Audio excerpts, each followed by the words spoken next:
Les mauvaises pensées peuvent détruire les relations et blesser les sentiments. Un jeune homme, Omar, reçoit un appel téléphonique d'un ami cher, Karim, qui l'informe de son désir de passer la soirée avec lui et sa femme. Ravi de cette initiative, Omar accepte avec enthousiasme, mais il a une petite requête à lui adresser. Cela te dérangerait-il d'acheter un gâteau de la meilleure pâtisserie de votre quartier avant de venir ? Demande Omar innocemment. Karim, curieux, s'interroge sur la raison et Omar précise : je souhaite célébrer en surprise le succès de mon fils et je n'ai pas eu le temps de sortir aujourd'hui.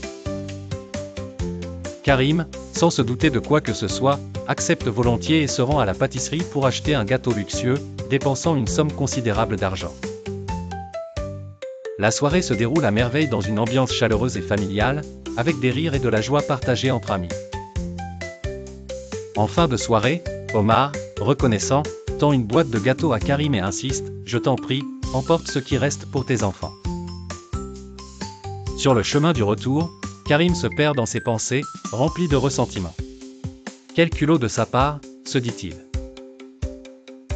Sa femme, assise à côté de lui, tente de modérer son ton amer, suggérant que c'était peut-être un oubli, et qu'Omar s'en souviendra sûrement le lendemain.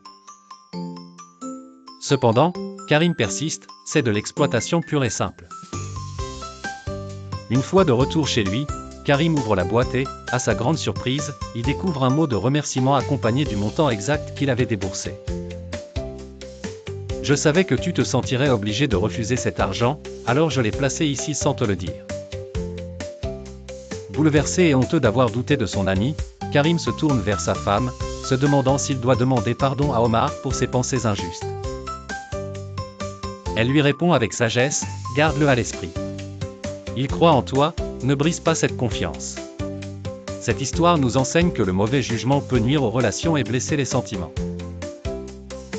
Alors que, à l'inverse, la bienveillance peut renforcer les liens et nourrir la confiance entre les individus.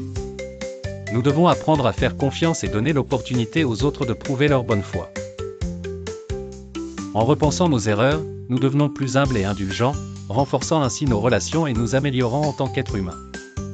Si vous aimez l'histoire, n'oubliez pas de me suivre pour plus d'histoires.